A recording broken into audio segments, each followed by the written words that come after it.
Welcome to the last hearing for the Joint Subcommittee on General Government. Will the Secretary please call the roll? Senators Buck, Scheibel, Taylor, Assembly Members Backus, Koenig, O'Neill, Torres Fawcett, Watts, Chair Anderson. And I am present. If you would please mark Assembly Member Torres Fawcett present when she arrives. Today again, for our last one, welcome to those of you here in Carson, as well as those in Las Vegas and those listening online. We have three budgets, all from, it looks like, the Office of the Chief Information Officer. And just first, just like to do some really quick housekeeping. Please remember to silence your electronic devices. If you wish to testify, please sign in at the table by the door. I think most of you guys know what's going on. So just we expect courtesy and respect in our interactions during the meeting, even if we may not agree with each other. And just a reminder, committee members might be looking on their phones and or laptops. This is not a sign of disrespect. We're just double checking some documents.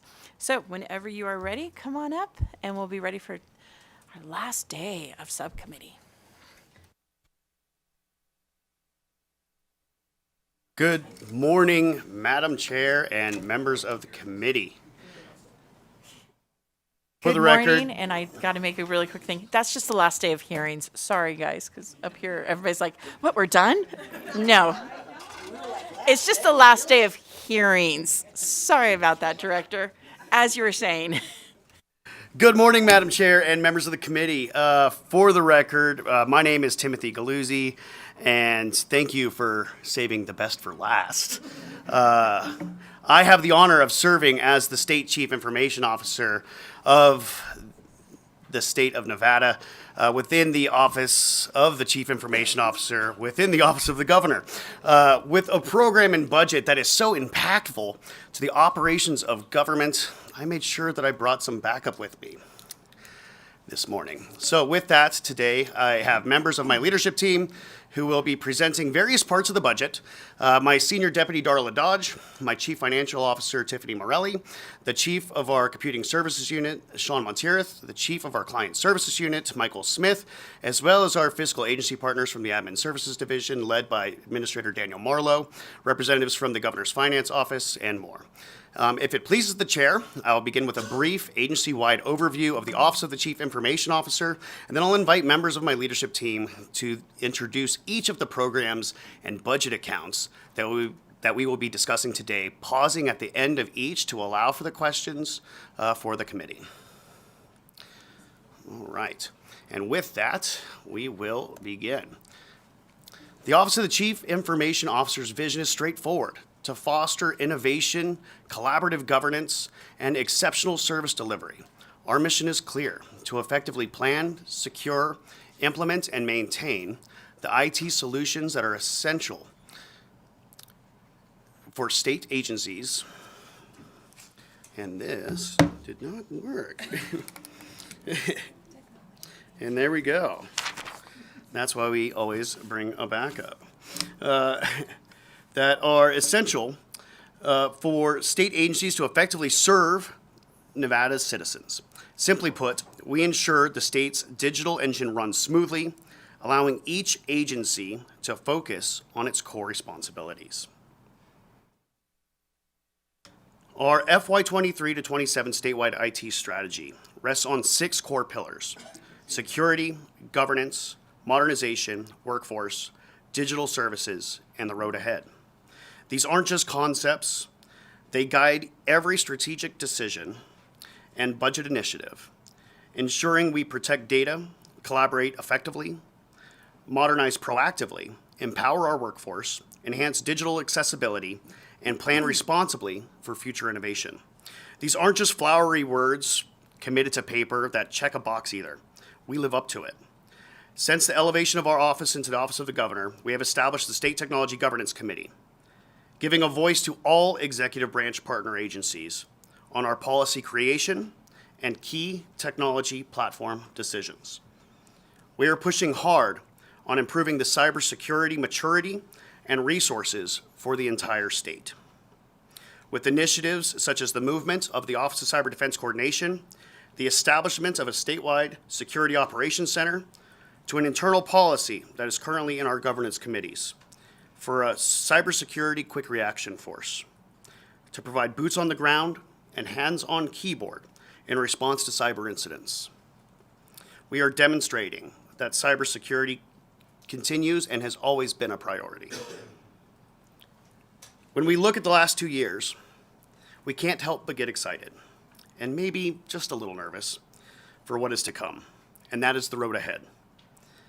And what makes all the policy, governance, and strategic planning work worthwhile. Technology is advancing at a pace that we have never seen. By the time that we thought we were beginning to understand generative AI, now we need to learn the term agentic AI. Who knows what's next? But that is why governance and policy work, for example, the statewide AI policy, published just last year, is so important, and why we built our strategic plan and our policies, so not only do they align to our business leaders' strategic priorities, but agencies, so they can align their own internal IT policies and strategy documents to ours. So how do we make it all happen? The amazing, talented, and dedicated public servants that I am just honored to be a small part of. The Office of the CIO is comprised of 194 budgeted FTE stationed across the state. OCIO was not immune to the challenges of high vacancy rates. In fact, the IT workforce was one of the most impacted due to the large disparities between public and private sector compensation. I am both proud and thankful because of the combination of historic pay increases that this body supported and the hard work from my team and partners within the executive branch. Our vacancy rate has dropped from a high of 33% to a current rate of 5%. So to this body, for your efforts, thank you. To my team and to our partners in the executive branch side that also helped us, thank you. Every meaningful effort faces challenges, and ours is no exception. We continue navigating modernization hurdles, including upgrading legacy systems, migrating to scalable cloud-based solutions, and enhancing cybersecurity in alignment with rigorous state and federal standards. Coupled with an ever-growing demand for IT resources, these challenges encourage us to innovate and ensure every dollar counts.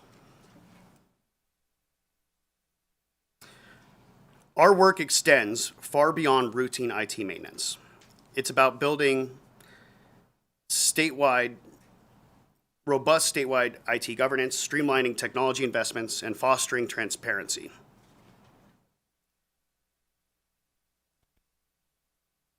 Through initiatives such as our statewide technology investment process, we actively shape Nevada's digital future, making strategic choices today that support long-term success. And this is really seen through the direct response that we get from our using agencies.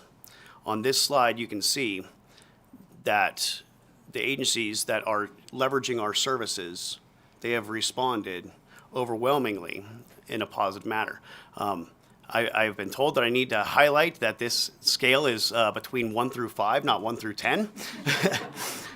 Just to make that clear, I know green is always perceived as a positive indicator, but this is out of a scale from 1 through 5. And this is from services delivered from every area within our organization through customer feedback survey. Now, just recently, we have submitted through conversations with our partners at the Governor's Finance Office and the Administrative Services Division, a key move that, once again, we are looking to save the state resources. So let's examine some strategic financial decisions. This budget amendment that we recently submitted reflects over $1.1 million in savings to our agency and our ratepayers. across the biennium. By withdrawing from ASD, Admin Service Division services, and creating 2 essential fiscal positions and investing in rate building and management software, we've strategically realigned funds. These changes aren't about just cutting costs. They represent smarter investment in efficiency and effectiveness and better services statewide. I just want to be incredibly clear. This is not about a message about Admin Services Division services. They have been a valuable strategic partner for us. This is about a alignment of services, and we found an opportunity for cost efficiencies for the state. And we felt that we had an opportunity to be able to lower rates for our rate-paying agencies, and we thought that this was a sound fiduciary measure to kind of help our rate-paying agencies.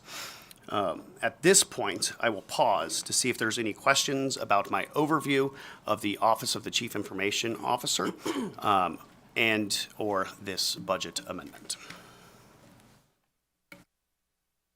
Thank you so much. I just want to make sure that we've got everything that is, including also like the Administrative Service Division and everything that's part of this budget.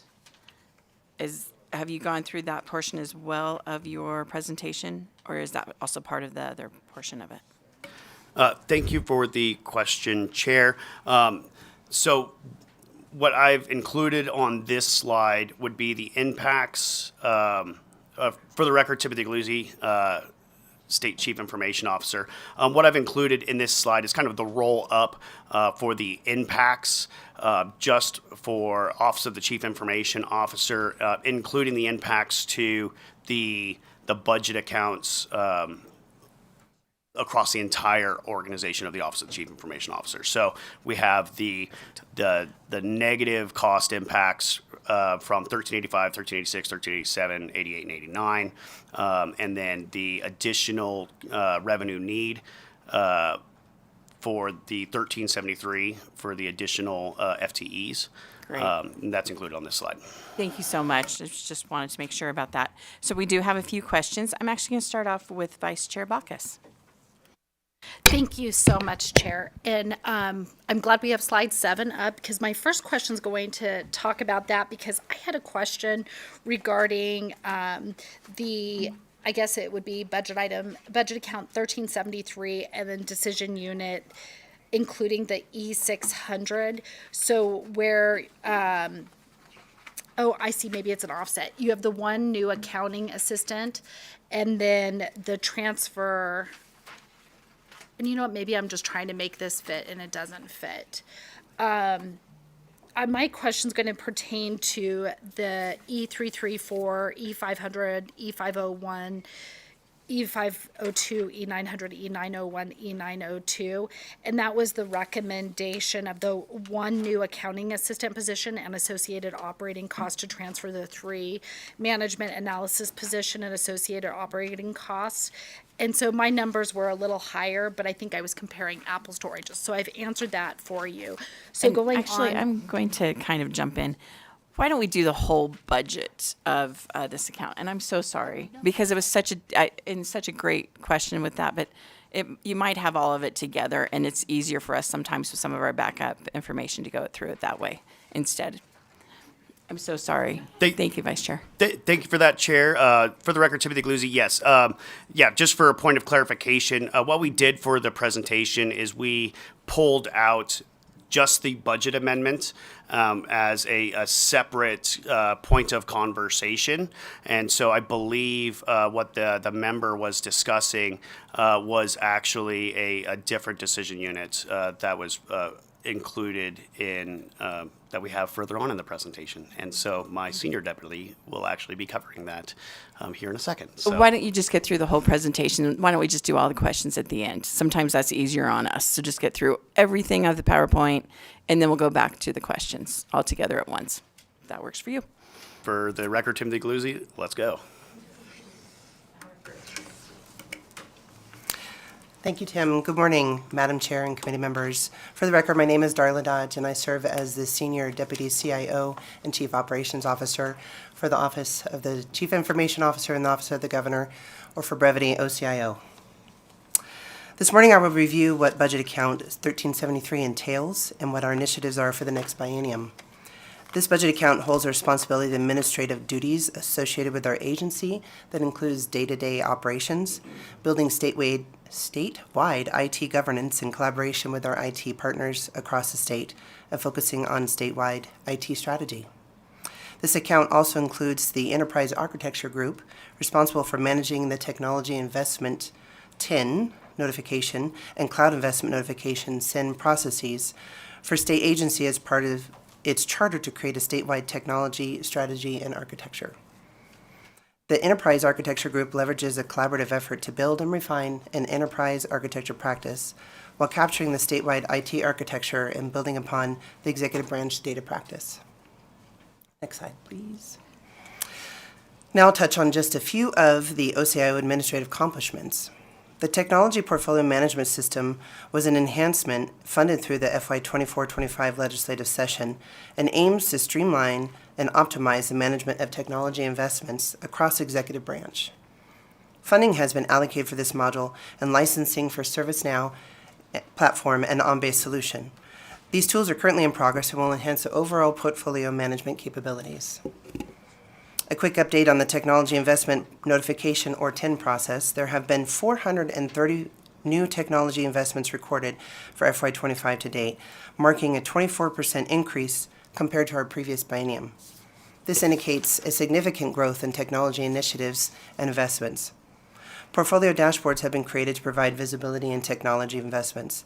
These dashboards help in tracking and managing investments effectively, ensuring transparency and accountability. The process for identifying potentially duplicative investments is in place to ensure effective use of resources. This involves reviewing and analyzing technology investments to avoid redundancy and optimize spending. The Chief Data Officer role is new to our agency during this biennium and has been appointed to oversee data management and governance within the organization. The CDO plays a critical role in driving data-driven decision-making and enterprise data management strategies within the state government. This position is responsible for overseeing the collection, analysis, management, and utilization of data to enhance government efficiency, improve public services, and foster transparency. The CDO is a key figure in the state's governance, ensuring data is effectively leveraged to maintain integrity, security, and compliance with relevant laws and regulations. Stakeholder and community engagement initiatives are ongoing to foster collaboration and communication. These efforts include participation in forums and summits, as well as the development of governance documents. The State IT Governance Committee, or STGC, was established in September 2023 as an opportunity to rethink and reshape our approach to technology in an effort to oversee and guide technology initiatives and communications within the state. The membership of this committee is made up of most major departments within the executive branch and plays a vital role in ensuring that technology investments align with state goals and policies. Open collaboration is a bedrock of this committee. Through the sharing of knowledge, resources, and perspectives from different agencies, we work together to devise innovative, efficient, and effective technology solutions that better serve Nevadans. By creating this unified front, we are strengthening our ability to successfully manage and leverage technology, ultimately leading to the improved delivery of services to our citizens. Now, we can't talk about our accomplishments without touching on some of our challenges. The OCIO continues to face staffing and resource constraints.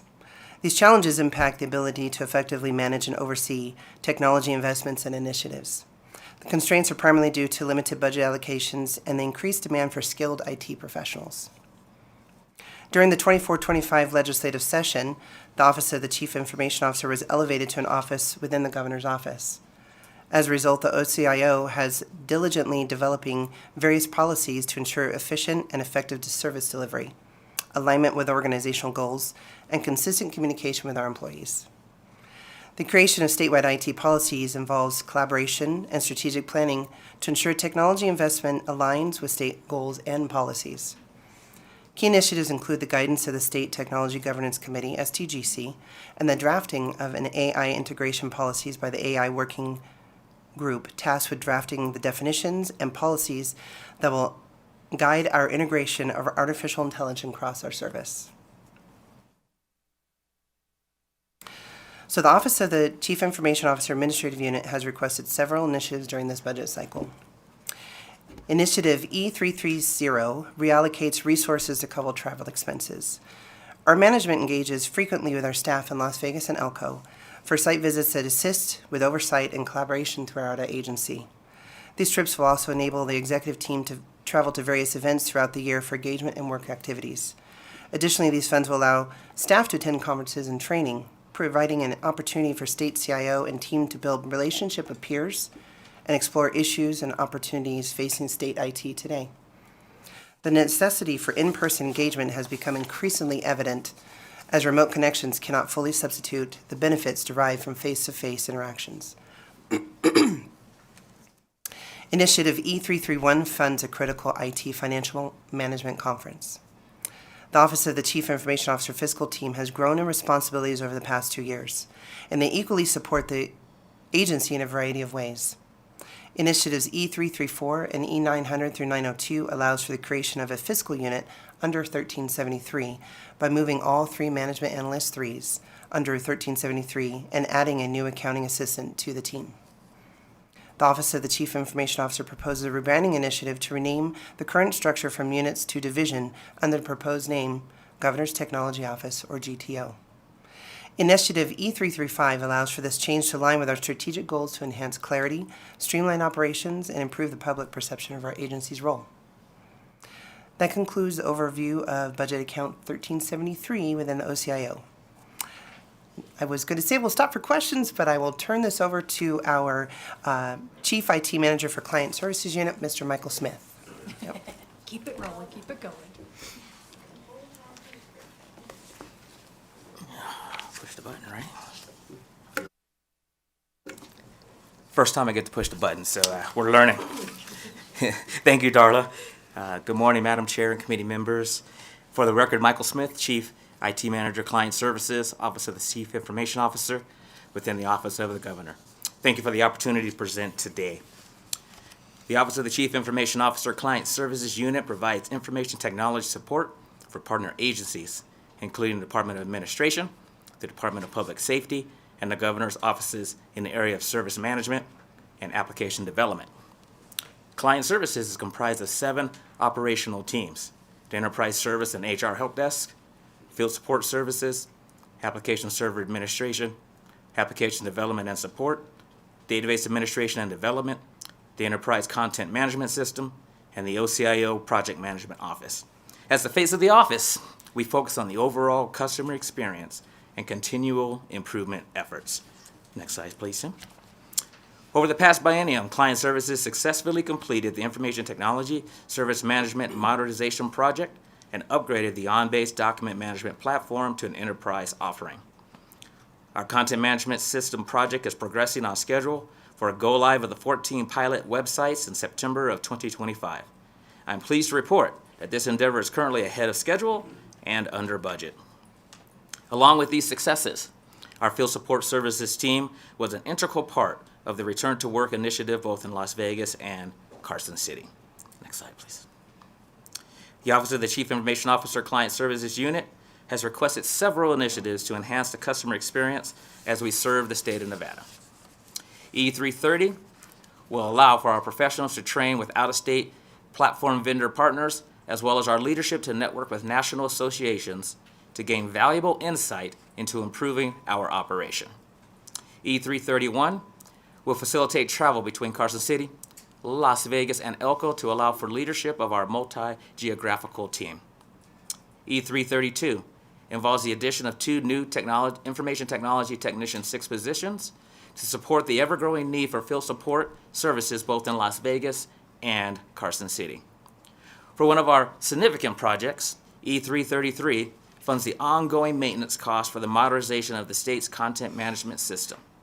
This maintenance will begin in the 2nd year of the biennium. As for E334, Client Services received mid-biennium approval from the Interim Finance Committee for the addition of one Information Technology Technician 4 position to help support the inclusion of the Office of the Military to our list of partner agencies. E334 requests final legislative approval for the allocation of this resource. E335 requests an additional vehicle be made available for the addition of our field support services personnel and their transportation to partner sites to provide support and move equipment. Finally, E337 will ensure there is an online learning platform from our team members to skill and to upskill to meet the ever-changing and demanding requirements in the information technology space. Thank you for your time, your attention today, and we're moving questions to the end. Thank you, Tim. Thank you, Madam Chair, committee members.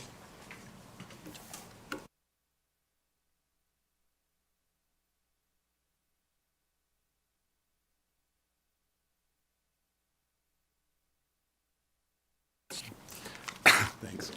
Thank you, Michael. Good morning, Chair and committee members.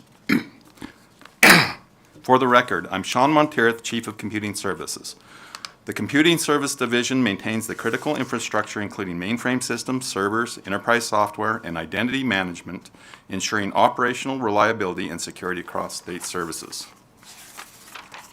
Over the past 2 years, Computing Services had made significant strides in addressing key operational challenges and advancing its infrastructure. One of the notable accomplishments is the onboarding of managed services provider for the mainframe platform. This strategic move was put into place in order to mitigate the technical skills deficits arising from the retirement of our current staff. In terms of technology advancements, the transition to a new endpoint protection vendor is well underway and expected to be completed by the end of the year. Additionally, our hybrid and orchestration software has been successfully implemented. This has enabled our staff to engage with various agencies, facilitating the self-provisioning of virtual machines within the environment.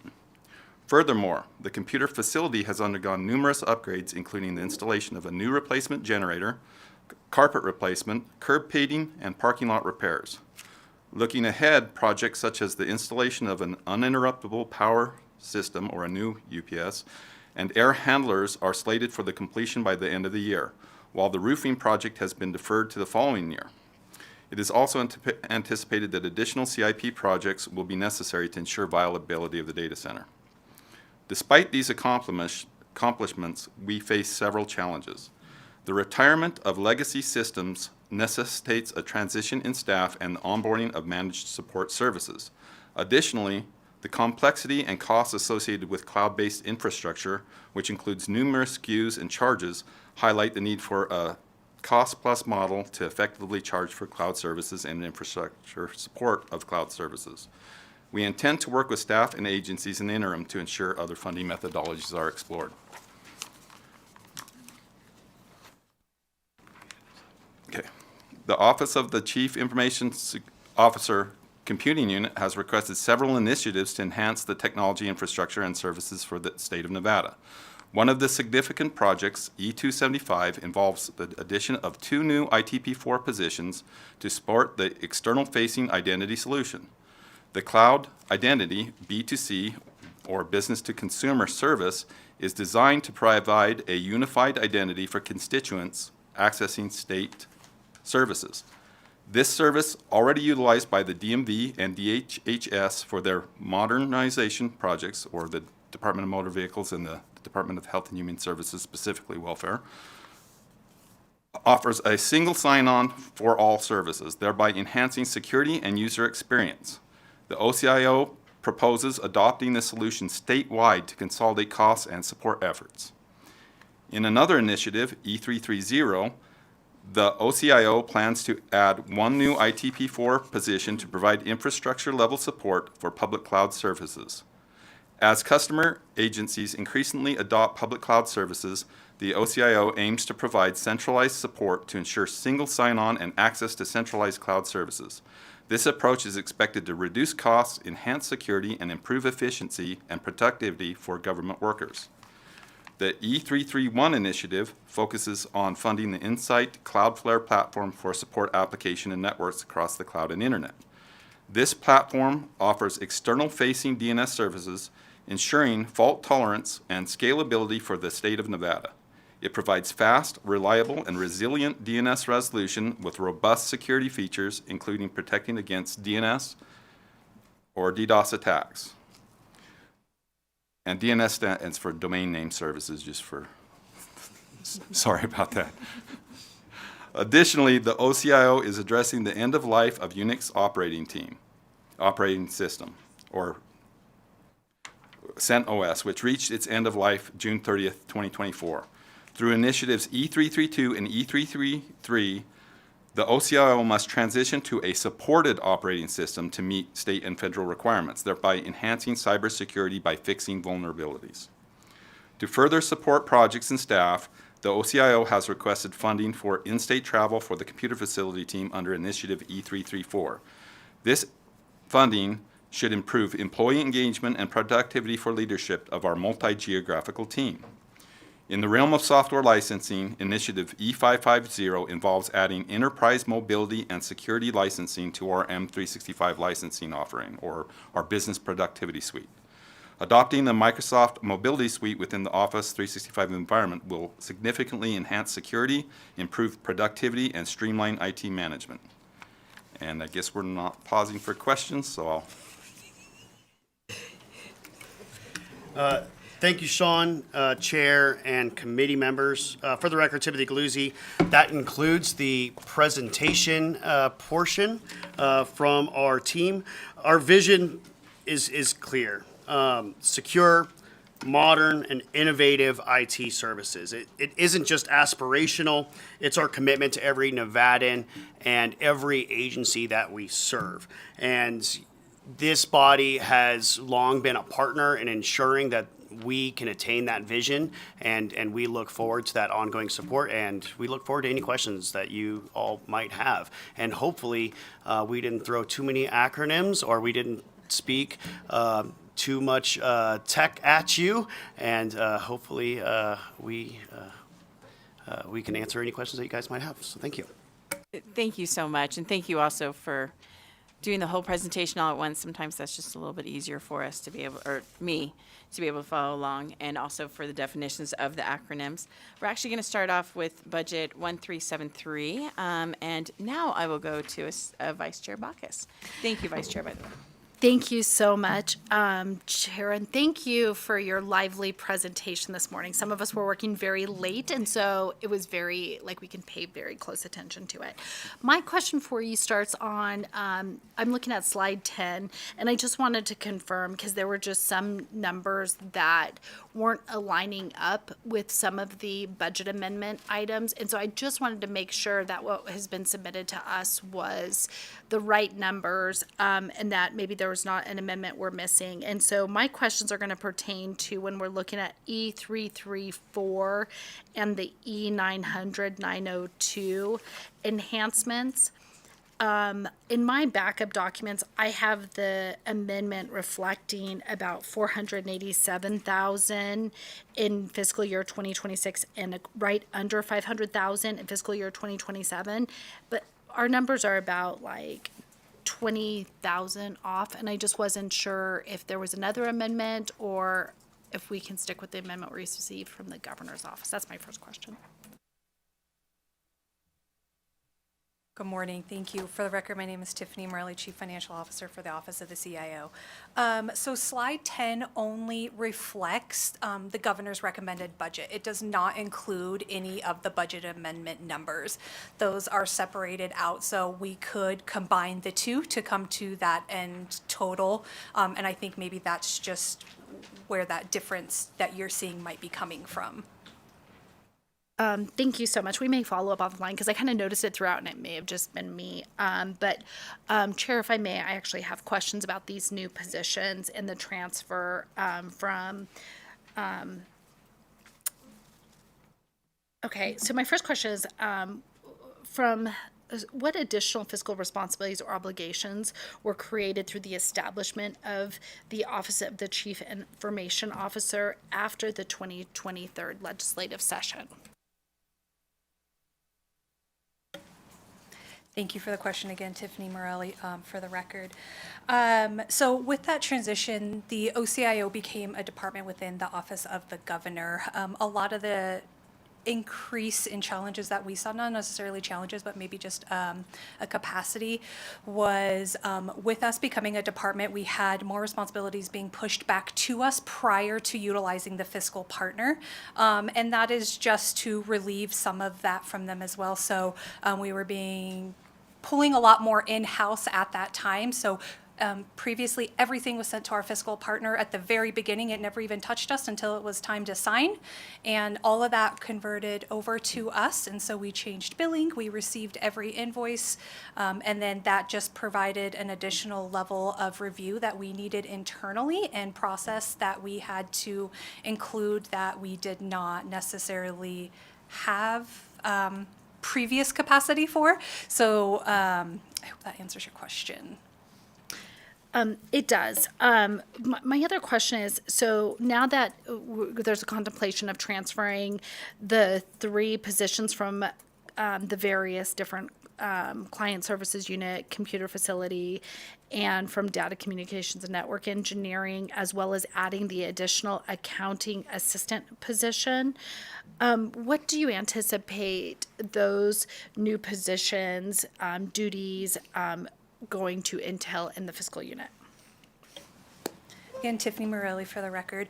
So the management analysts will actually retain their current duties. They right now have assigned budget accounts that they work on, so they would still manage those budget accounts that they currently have. However, it also provides an opportunity to work more across the agency. So if they're working on contracts, maybe we have one of them be our contract manager. It doesn't limit them to only working on contracts for 1385 because they're the 1385 MA. It allows them to support the office universally without a restriction to what their budget account is. Then diving into costing allocation issues and funding them through one budget account when they're actually working on work for other budget accounts. So it's really just creating an opportunity to allow them to support the agency as a whole. When it comes to the new positions, one of the accounting assistants, so the accounting assistants that's referenced in the governor's recommended budget, the original intent with that was to remove some of that clerical work that the management analysts are doing right now, like receiving the invoices, managing the inboxes, things of that nature. And then with the budget amendment, that position would then, instead of pulling all of the information together and then sending it to our fiscal partner, they would now be the input for all of that information. So one of the accounting assistants would essentially be like our AP person, receiving invoices, routing for approvals, and entering into the financial system. And then our new accounting assistant that we're requesting through the budget amendment would kind of cover everything else in accounting. So we send billings out monthly, quarterly, and annually to our agency partners and our external entities that utilize our services. So they'd be responsible for generating those billings, pulling the information down, inputting that information in the financial system as well. They would also operate as our pay clerk, supporting those different duties within the unit. They would help with contract tracking and just kind of pulling various reports together in very close coordination with our management analysts. And Chair, I just have one follow-up. With respect to that accounting assistant position, since it sounds like they're going to be doing work across the various budget accounts, is the cost of that new accounting and assistant plan to just be within this budget, or how is OCIO planning to allocate the cost of that new position to be distributed amongst the various OCIO budget accounts? Again, Tiffany Morelli for the record. So with 1373, the way it is funded is we actually get cost allocations from all of the other budget accounts. So whatever the expenses are in 1373, our other 6 budget accounts provide a monthly distribution to the account to support those needs, because there is not a rate that we actually bill out for 73. So the cost of the AA would be created into 1373, and then that cost would be distributed to identify what the transfer would be needed back into 73 from our own internal 65, 85 through 89. Thank you so much. We're now going to move over to Assemblymember Watts. Thank you, Chair. So I have some questions kind of related to these items as well, with the transition away from the Administrative Services Division and the budget amendment that was presented. So obviously, I think, when we look at the different sets of numbers, this is providing cost savings.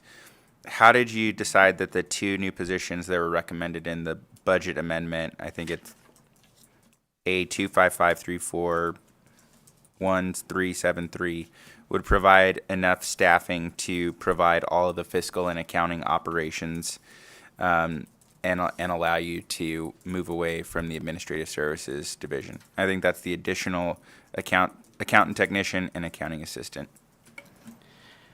Thank you for the question, Assemblymember Watts. Timothy Galuzzi, for the record. We actually came to that determination with conversations with the Admin Services Division Administrator, Administrator Marlowe. Like I said during my testimony, this is not a move because we were not happy with the Administrative Services Division and their support with us. And so we're still close partners with them. And so we had a conversation with them on what they felt our level of support needs would be. And we came to a determination that this would be the appropriate level of staffing in order to continue to support the needs of our organization with pulling these FTE in-house. Thank you.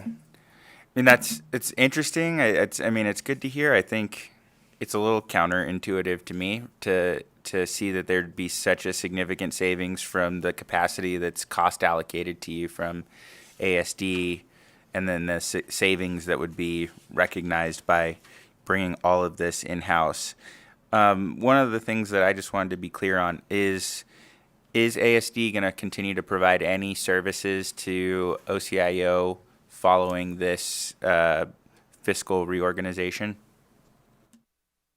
Thank you for the question, Assemblymember Watts. For the record, Timothy Galuzzi. After this move, Admin Services Division would not be providing direct services to us.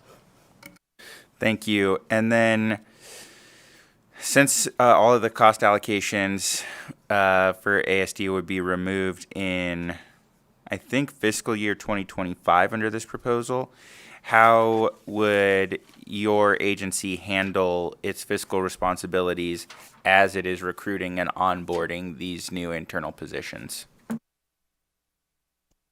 Thank you for your question. For the record, Tiffany Morelli. So like Tim has mentioned, we have actually been working with ASD on how to make that work. We are looking to try and make that transition as soon as possible. So the plan right now is once we have that authority, we would begin recruitment right away. And in collaboration with ASD, it would be a transition. It's not a July 1 services are cut off and you guys figure it out. We are working with them in the hopes that we're looking towards maybe a September timeframe where ASD will assist OCIO in getting us trained up, ensure we know what's going on. We have everything that we need. We have our staff hired, and then once that's complete, we could transition away from ASD. Thank you for that clarification. That makes a lot more sense to me. Thank you, Chair. Thank you. Next, we'll go to Assemblymember Torres Fawcett. Thank you, Chair, and thank you for the presentation. Kind of along the same lines in regards to the Fiscal Services Division, why does OCIO wish to no longer use these services and establish them within their own office? Thank you for the question, Assemblymember Torres Fawcett. For the record, Timothy Galuzzi.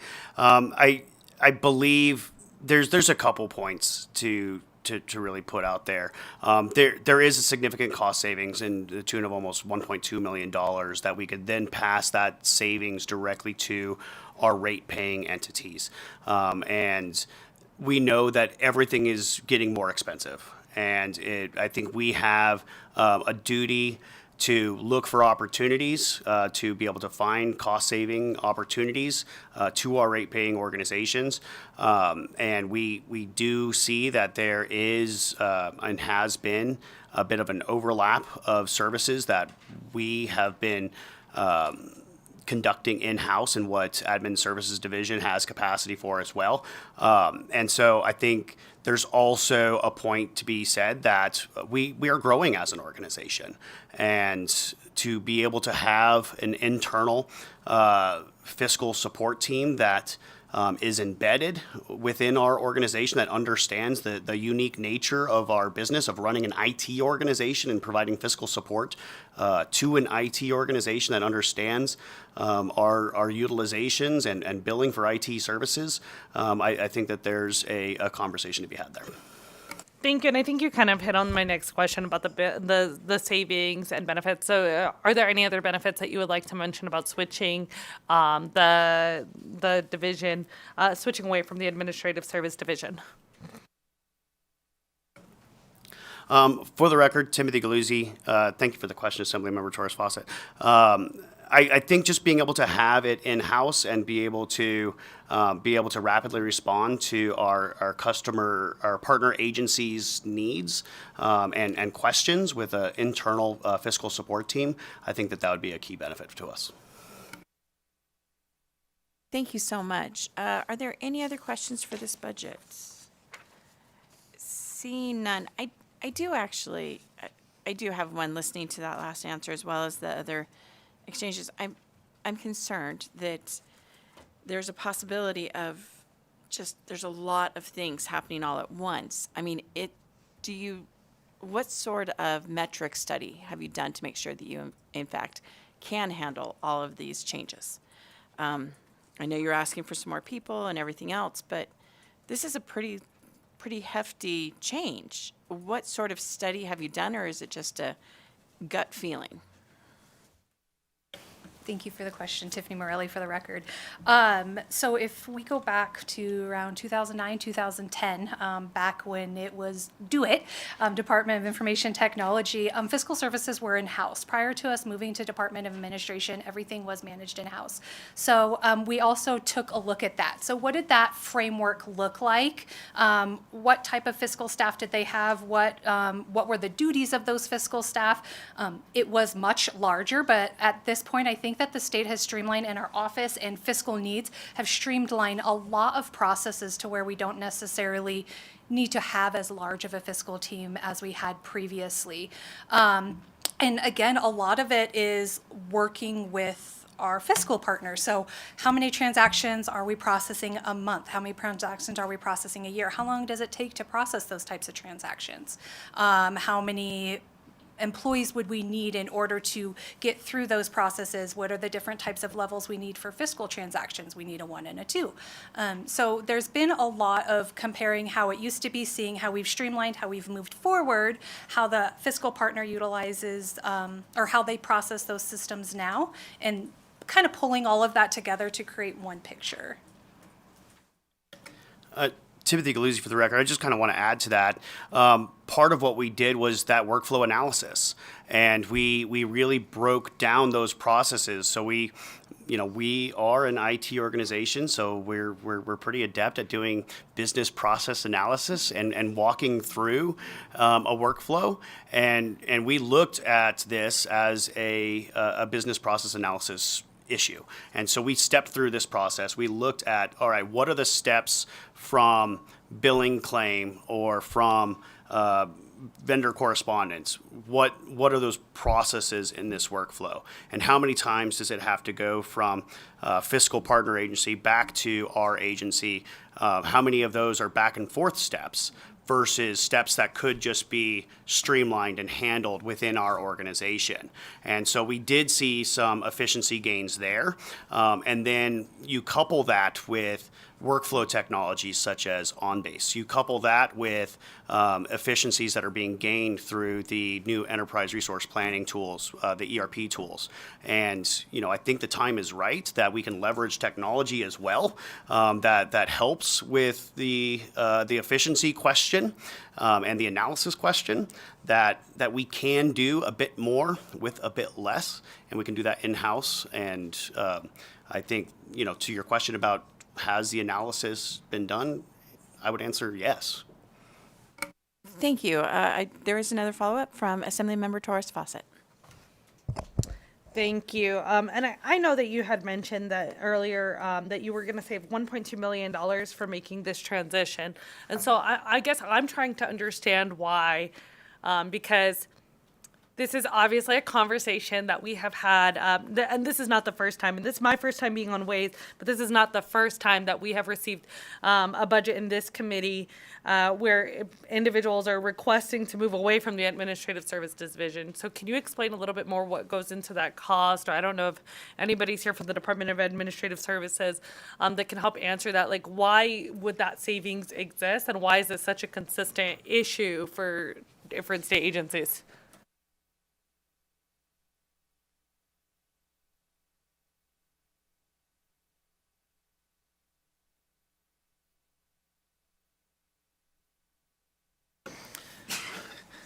Good morning, Daniel Marlowe, Administrator for the Administrative Services Division, Department of Administration.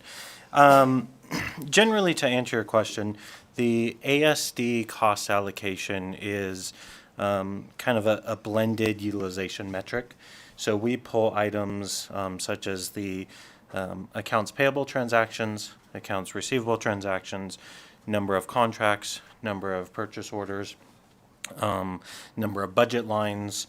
So they kind of align all with the SWICAP, the statewide cost allocation plan, section 2 reporting, which is how cost allocations are governed under the federal regulations.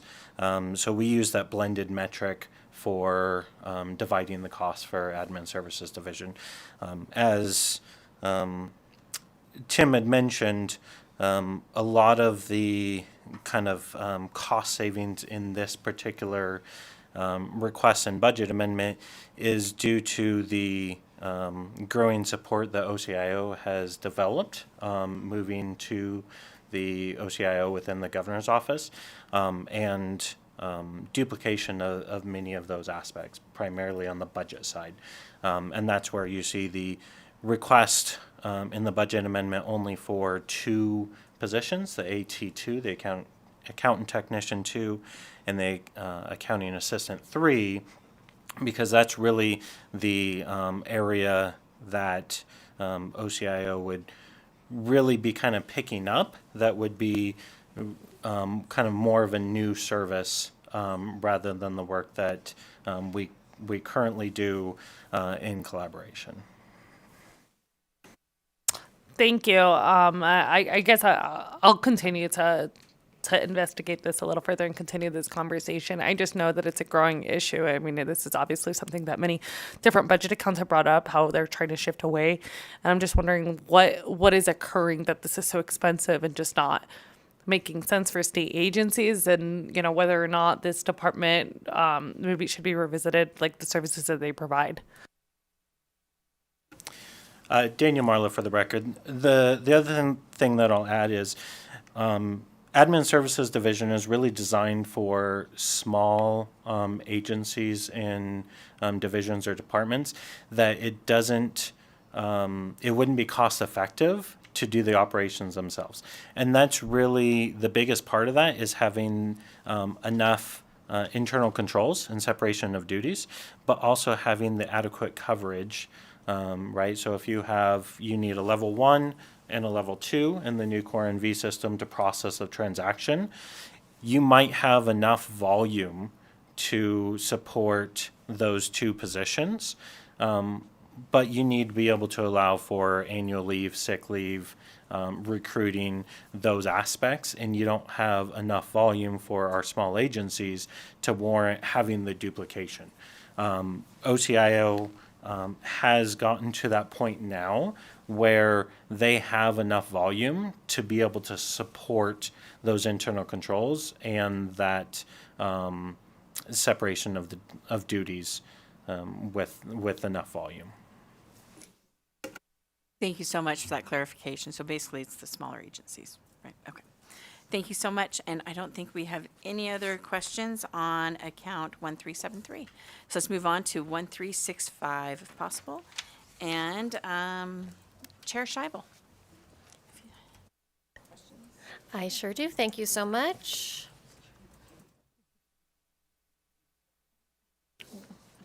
Yeah.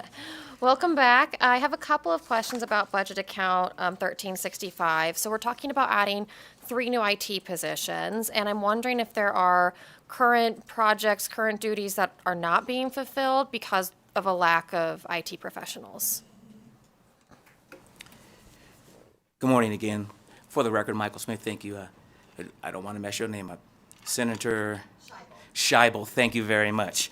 They're not necessarily extra projects. These are all in the field service support area. And because of the state being able to hire, we have more customers and more workstations to take care of, both here in the north, which encompasses Elko as well as in Las Vegas. And so the one that we already have on board that we're asking for final approval for was specifically brought on board because we did not have the capacity to bring on a geographically diverse customer like Office of the Military. And then now, as we continue to grow and have to service more and more workstations, we're just looking for one more in each area so we can try and continue to provide the customer experience that we're looking to do. Okay, thank you. And I think if I understand correctly, there was an IT position dedicated to the Office of the Military during this last biennium, and you're asking for a second one. So would this make 2 total, or are there more? It's a total of 3. So Okay. the Office of the Military. Yeah, thank you. For the record, first time, y'all. For the record, Michael Smith, Chief IT Manager. No, it is actually a total of 3. The Office of the Military ITT4 is already on and functioning. We're looking to have 1 more in Vegas and 1 more in Carson City.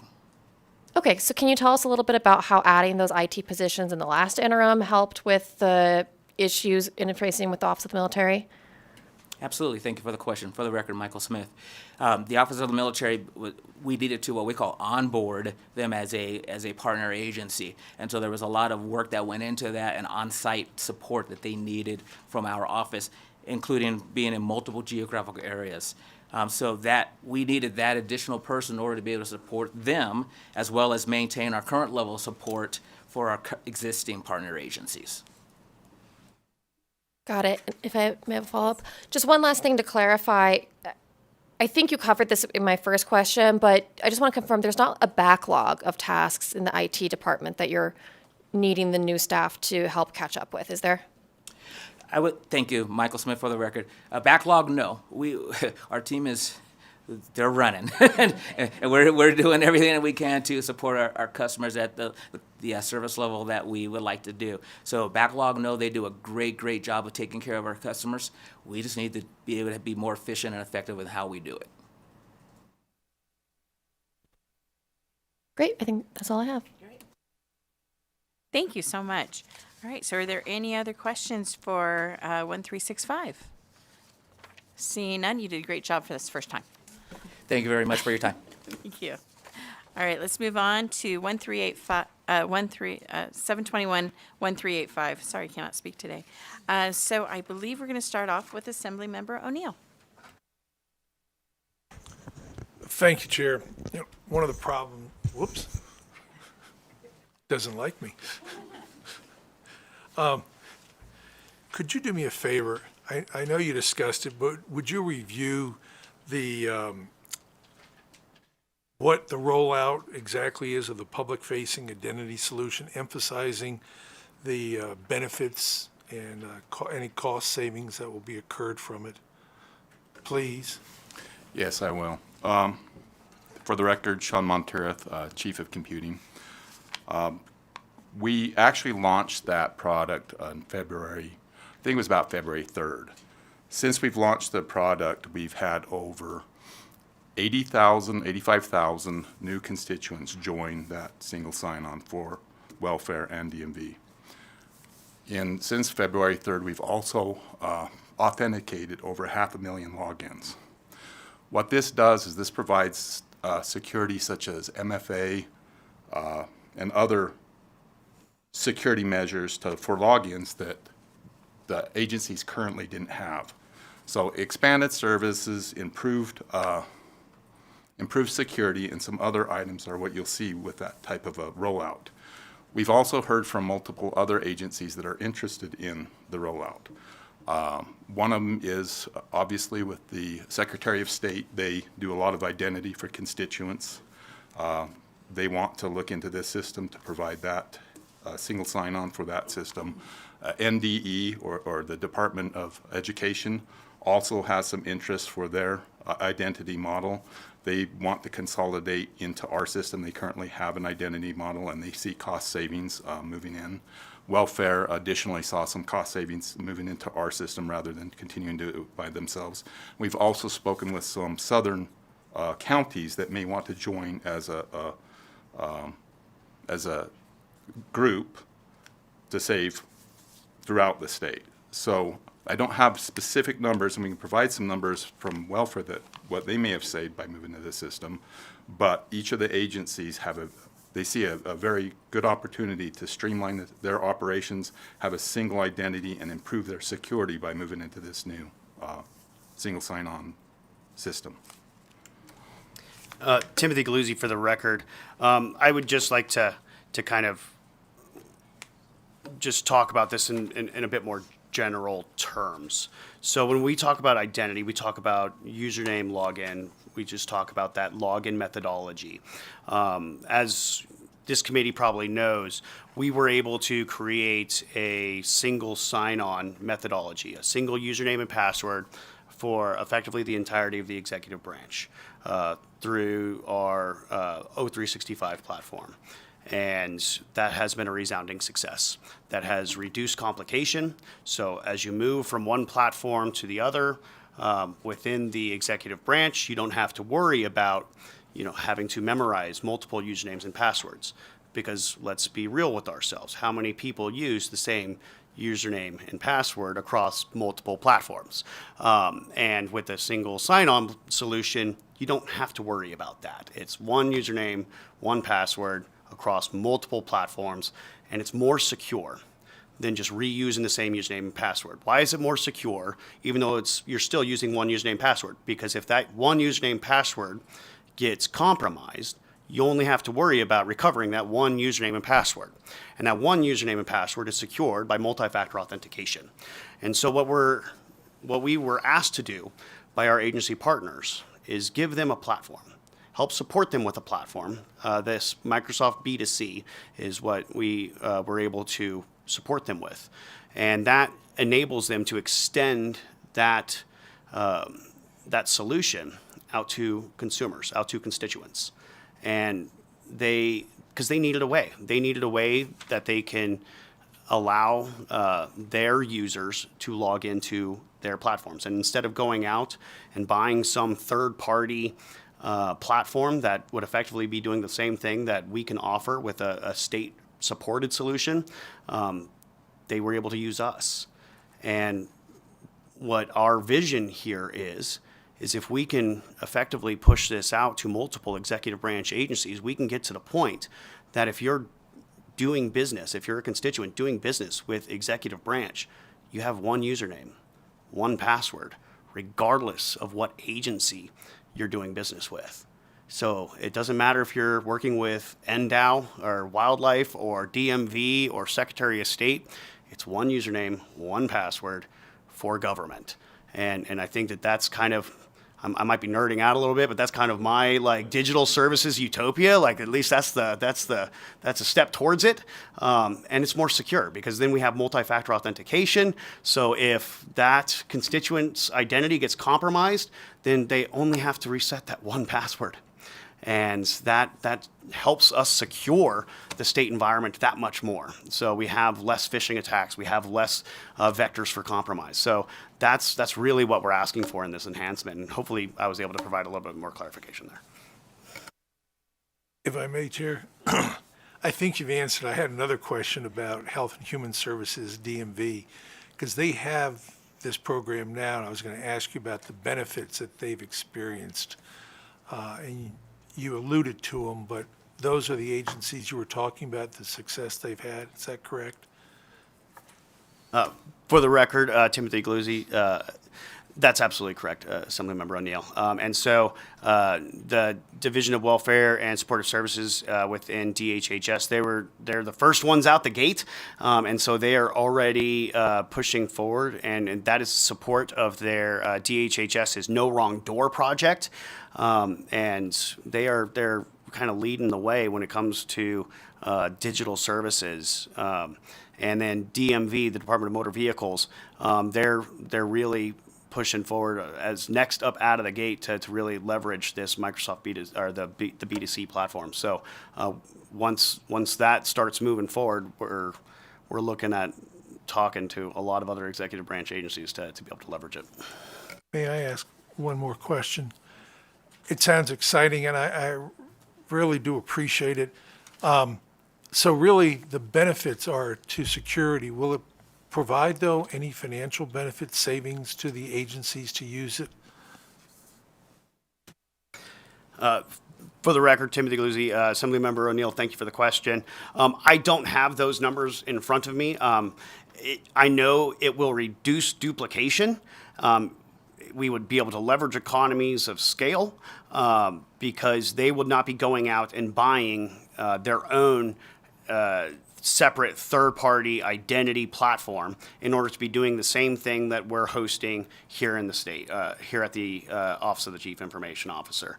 I'm sure we can kind of go back and get some estimates on what it would look like. We obviously have the enhancement unit in front of this body now, but I don't have the numbers in front of me of what other agencies are endeavoring to spend.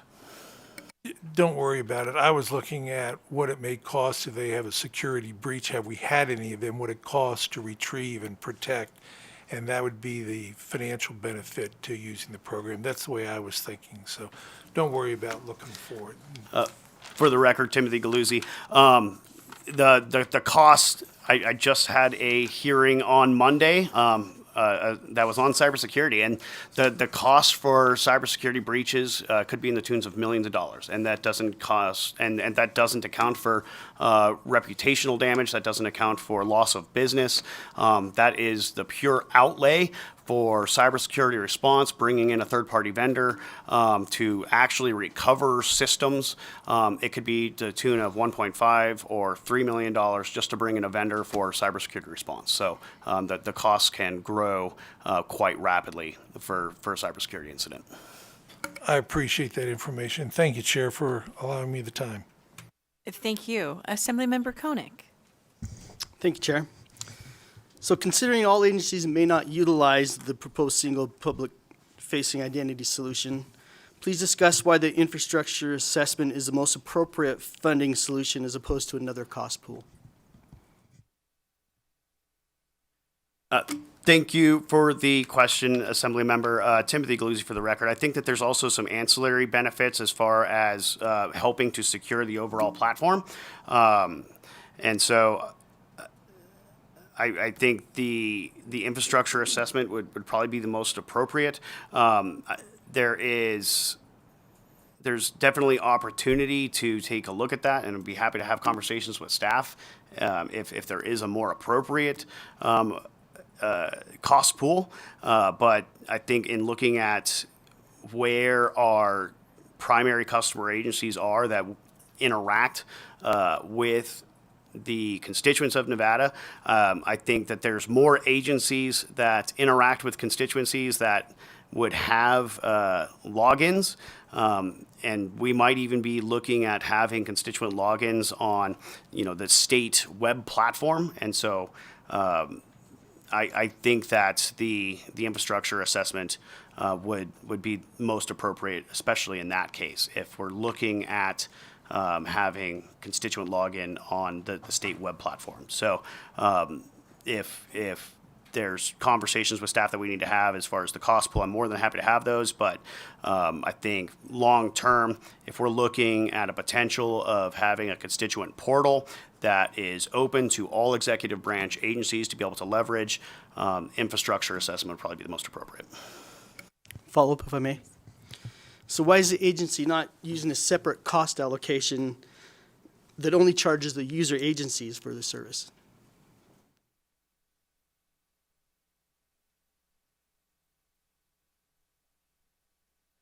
Thank you for the question, Assemblymember. My chief, who understands his cost pools quite better than me, just informed me that this is actually an extension of the Business Productivity Suite, and all agencies leverage that. And so that is where this is coming from. And I think And then there's I've got yeah, Administrator there you Marlowe go. that is coming up, that is going to be providing a little bit more technical assistance on the financial piece. Once again, Daniel Marlowe for the record. Just wanted to note I referenced SWICAP Section 2 earlier. 1385, the computer facility, is kind of a unique situation in that we currently calculate 13 different rates, although the reporting to the U.S. Health and Human Services under Section 2 really only counts 5 different cost pools. So those are really blended together. So it is kind of a discussion piece if we want to do a separate rate. However, that would likely be rolled into one of those 5 cost pools anyway and blended all together for the federal reporting.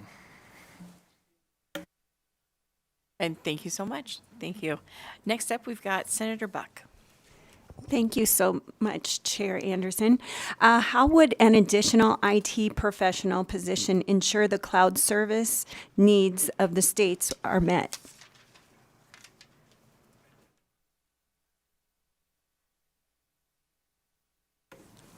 Hello, thank you for the question. Sean Monteith for the record. So we are proactively looking at cloud services for multiple agencies. One of them is DPS would like to move some Azure services in, some workload in Azure services, as well as NDE has some interest in moving some workload in Azure services. As it stands, we don't have enough staff to onboard those services. They want to bring in their managed services from current vendors into our platforms, and the offsetting cost of their vendors is what will support the FTEs that will be doing this work. Thank you. Great. Great. Thank you so much. So I do have a question. It has to do with the additional expenses.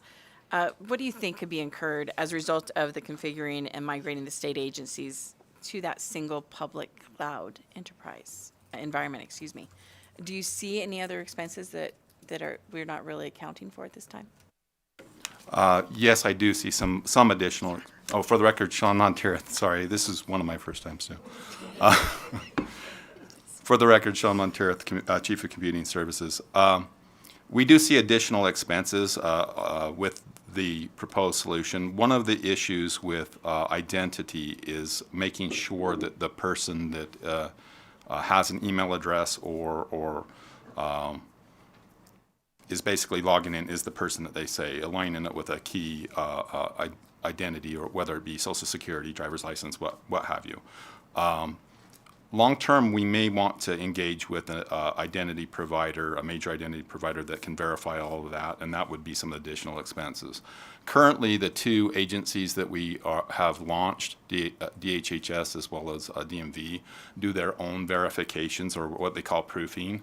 If we move on to the state as a whole, we may want to onboard a professional services, because small agencies won't have the ability to proof their own, and they may not approve of DMV's and welfare's proofing methodology to utilize those. But we do see economies of scale there, where now all of these different agencies don't have to do that proofing, and there's going to be a huge reduction in cost for all the agencies. And that's where you really see some of the cost benefits with this type of technology, is where all of the agencies don't have to do the work that all they had to do with, whether it be staff that answer calls to verify the identities or what have you. It goes away and it becomes more automated. Thank you for that, because that's kind of one of those items that I was going to ask about as well. Was it's important for us to get this information with a budget, and budget is incredibly important, don't get me wrong, obviously on this body especially, but we also have to be aware of the security of the personal information. That's just as important, if not more so, than how much it's costing us. So thank you so much for being aware of that long-term provider being needed, and hopefully you'll be able to work with our staff in trying to get that figured out. Do you think the rate associated with the new cloud infrastructure has it been developed for possible inclusion in the legislative approved budget, or do you think this is going to be something you have to bring back to us? Thank you for the question, Chair. Timothy Galuzzi for the record. I think we are looking forward to having ongoing conversations about the future of a cloud rate. I think that, we have had ongoing conversations with staff before this session, and we're probably going to have continued conversations with staff after this session on what an appropriate cloud rate could potentially look like. There's different models throughout the United States.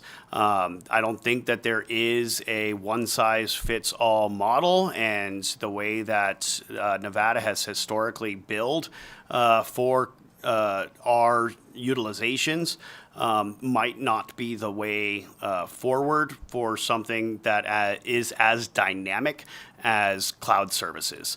One option that is out there is a cost plus type of a rate model that would provide some flexibility. I don't think we were ready for that before this session. We would need a little bit more time to kind of flush out what the details of that look like. And we're more than happy to work with LCB staff and GFO staff during this upcoming interim to really flush out the details of what that would look like and plan for that for the next session. So what I'm hearing, just to make sure, is no.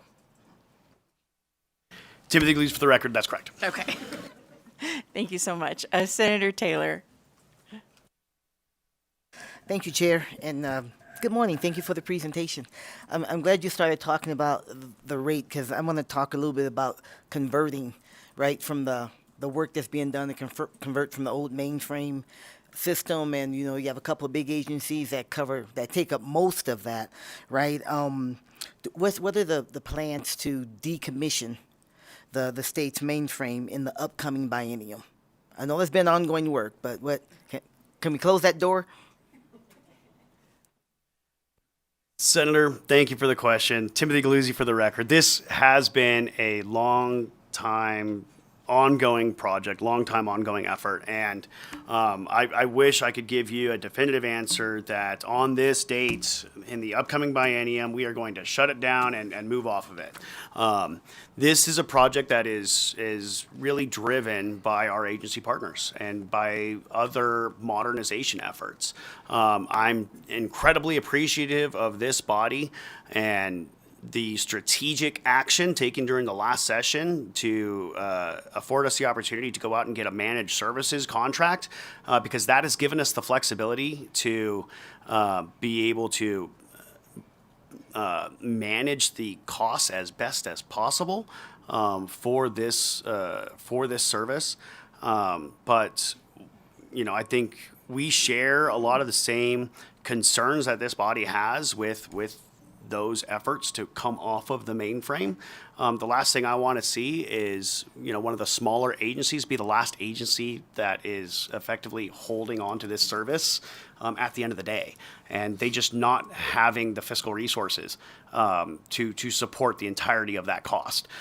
There are options available. And so we would be happy to explore those options with the agencies as that time grows near.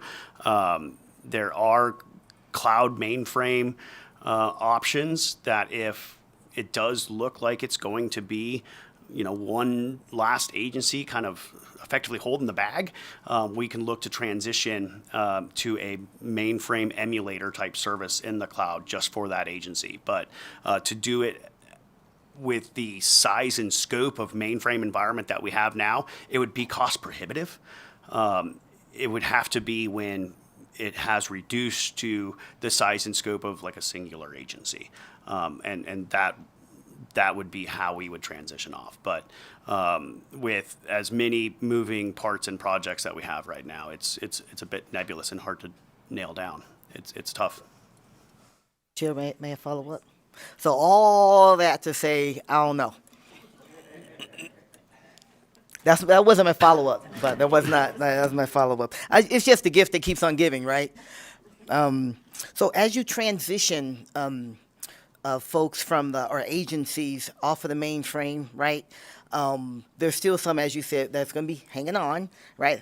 You feel comfortable about still being able to provide adequate support and resources to those who are still in the mainframe environment?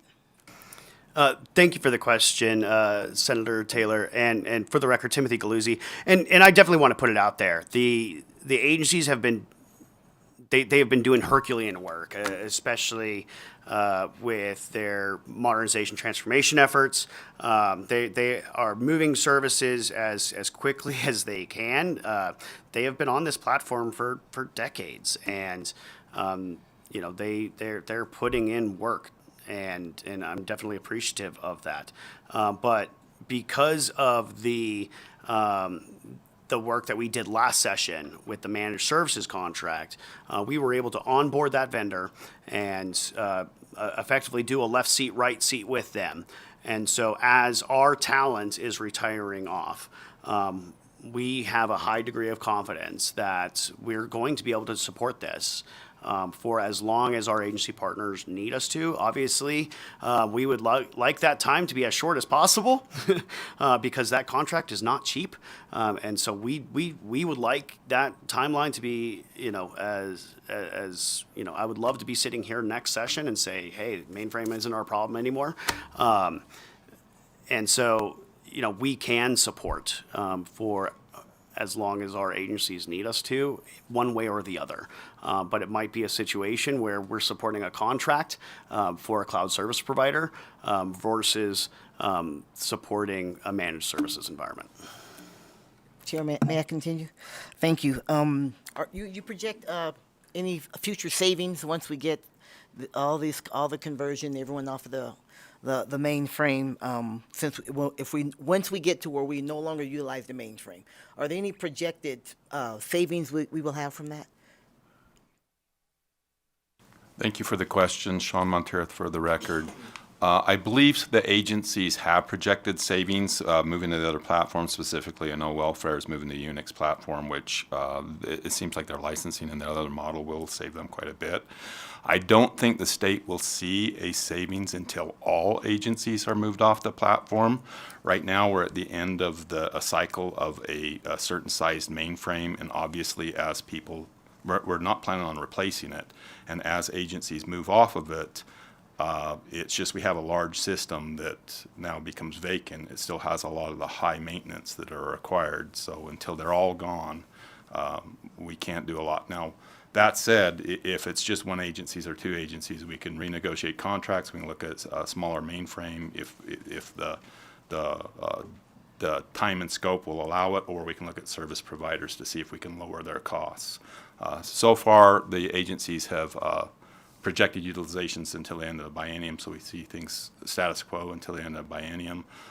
We haven't had a major agency specifically say that they need to go past the biennium. They're all trying to work hard to get off during this next biennium.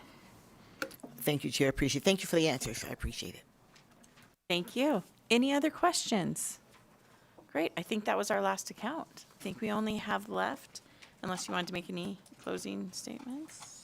Thank you, Madam Chair and members of the committee. I look forward to having additional conversations with you, and I appreciate all of your support today and historically. You guys have been amazing to work with, and I look forward to working with you in the future. Thank you so much. All right, we'll now move on to public comment. If you'd like to call in, I believe that information is on the agenda. As a reminder, each person has 2 minutes to provide testimony, public comment. Is there anyone here in Carson City who would like to make public comment? Seeing none. Anybody in Vegas? Seeing none. And then AVH. Is there anybody on the telephone?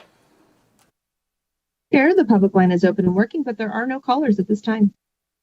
Thank you. And are there any comments from anybody in the members before we adjourn? Seeing none. Thank you so much. Seeing no further business before us, the meeting is adjourned.